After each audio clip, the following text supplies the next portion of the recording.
Hello and welcome. Today we are here for delivering a new legal lecture. आज हमारा legal lecture का topic है वो है depriving widow and daughters from inheritance. Inheritance से widow को और daughters को, बेवा को या उसकी लड़कियों को जो इनहेरिटेंस से महरूम किया जाता है। देखें, ये एक ऐसा अमल है जो इलीगल है, ये गैर कानूनी तौर पर है। क्योंकि अगर विडो को समटाइम ऐसा होता है कि डिसीज की डेथ हो जाती है, उसके पीछे उसकी एक बेवा होती है या लड़कियां होती हैं, तो ऐसा करते हैं जो उसके बहन भाई होते हैं, दूसरे वर्षा होते हैं, वो इनको डिप्राइव कर देते हैं, उसको उसकी विरासत से महरूम कर देते हैं, जो कि एक गैर कानूनी अमल है। और 498 पीपीसी के तहत इसके खिलाफ क्रिमिनल प्रोसीडिंग भी हो सकती है। उसके लिए 2021 है, SCMR पेज है 179। जस्टिस काजी फैजी साहब और जस्टिस अमीनुद्दीन खान की ये डिवीजन बेंच सुप्रीम कोर्ट का ये फैसला है फरहान असलम वर्सेस नुजबा शाहीन के केस में। और उसमें कोर्ट ने यही करार दिया है कि उनको अगर आप करेंगे तो ये इलीगल एक्ट होगा, आप विडो को और डॉटर को इनहेरिटेंस शेयर से आप महरूम नहीं कर सकते।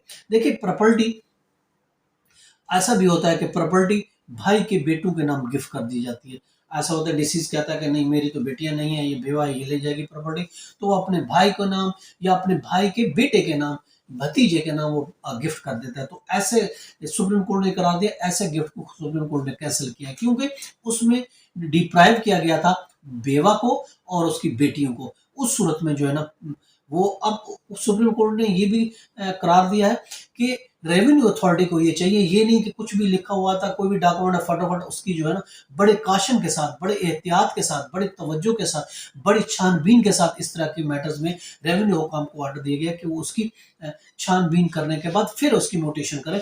ऐसा नहीं कि जैसे आते हैं आके बंद करके उसकी नोटेशन, क्योंकि ज्यादातर यही होता है कि इस किस्म के मैटर में, खासकर जो गिफ्ट के मैटर है, उसमें कि लीगल हेयर्स को, खासकर लेडीज को, खासकर विडोज को, खासकर उसकी जो डॉटर्स हैं, उसको महरूम कर दिया जाता है और किसी और को, किसी तीसरे फरीक को या किसी और लीगल हेयर्स को वो प्रॉपर्टी गिफ्ट कर दी जाती है। तो ऐसे मैटर में रेवेन्यू अथॉरिटी को भी चाहिए कि वो इस तरह के मैटर को सख्ती से देखें, और अगर बेटी या बीवी हिस्सेदार नहीं है तो खासकर ऐसे गिफ्ट को बड़े सख्ती और बड़े उसके साथ देखें, ताकि किसी का कोई हक महरूम ना हो पाए। देखिए, ऐन पाकिस्तान में हमें सेफ गार्ड देता है, राइट देता है कि माल जायदाद रखने का हर एक हिस्सा देता है। खासकर अगर हम देखें, आर्टिकल 21 सब 1 है, 24 1 है, और इसके अलावा 25 3 है, और इसका 29 1 है, और इसके अलावा 35 है, आर्टिकल 37 है। इस्लामिक रिपब्लिक ऑफ पाकिस्तान के आइन में, कॉन्स्टिट्यूशन में,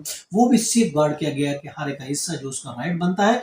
और औरतों को, खासकर औरतों, बच्चों और बीवों, बच्चों और यतीमों को जो हकूक दिए गए हैं, उसको भी हमारा आइन पाकिस्तान उसका सेफ गार्ड करता है। इसके बहुत सी रूलिंग्स भी हम आपको दे सकते हैं। 2016 SCMR पेज 986 है, इसके अलावा 2020 की SCMR पेज 601 है, और इसके अलावा 2018 की SCMR है पेज 30 है, और इसके अलावा PLD 1980 है, सुप्रीम कोर्ट पेज 1 है।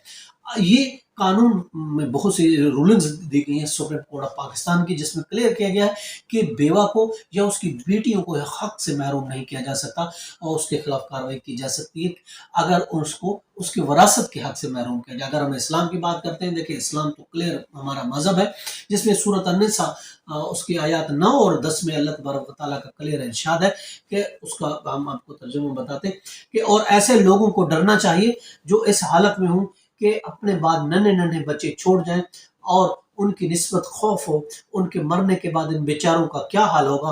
बस चाहिए कि ये लोग खुदा से डरें और माकूल बात करें। इसी तरह आयत नंबर 10 है इस सूरत की, चैप्टर 4 है, और इसके वर्स 10 वो ये है कि लोग यतीमों का माल नाजायज तौर पर खाते हैं और अपने पेट में आग भरते हैं और दोज़ख में डाले जाएंगे। यानी कितनी सख्त वईद आई है अल्लाह तबारक व तआला की तरफ से कुरान मजीद में कि दो यतीमों का माल खाते हैं। अब इसी तरीके से चैप्टर 6 है कुरान मजीद का, और आयत 152 है, सूरत अनाम है, उसमें अल्लाह तबारक व तआला का कहना है, और यतीम के माल के पास भी न जाना मगर इस तरीके से कि बहुत सी पसंदीदा हो, यहाँ तक कि वो जवानी को पहुंच जाए, और नाप तोल के इंसाफ के साथ पूरी पूरी किया करो। ہم کسی کو تکلیف نہیں دیتے مگر اس کی طاقت کے مطابق، اور جب کسی کی نسبت کوئی بات کہو تو انصاف سے کہو کہ وہ تمہارا رشتہ دار ہی کیوں نہ ہو، اور خدا کے عہد کو پورا کرو۔ ان باتوں کو خدا تمہیں حکم دیتا ہے تاکہ تم نصیحت کرو۔